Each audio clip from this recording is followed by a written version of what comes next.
Hello guys, আসসালামু আলাইকুম। Tahmina's blog থেকে চলে আসলাম ছোট্ট একটি রেসিপি নিয়ে।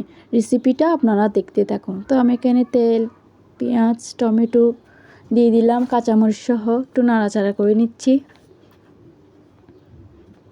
হালকা হলুদ গুঁড়ো দিয়ে দিলাম, মশলার গুঁড়ো দিয়ে দিলাম, গরম মশলাও দিয়ে দিচ্ছি, লবণও দিয়ে দিলাম স্বাদ মতো, হালকা পানি দিয়ে দিচ্ছি, একটু নাড়াচাড়া করে নিচ্ছি।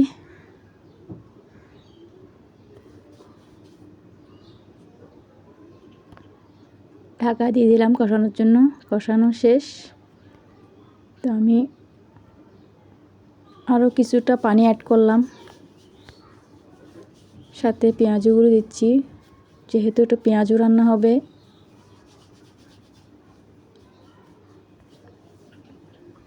ঢাকা দিয়ে দিলাম। তো আমার রান্না শেষ। রেসিপিটি ভালো লেগে থাকলে লাইক, কমেন্ট, শেয়ার করতে ভুলবেন না। আল্লাহ হাফেজ।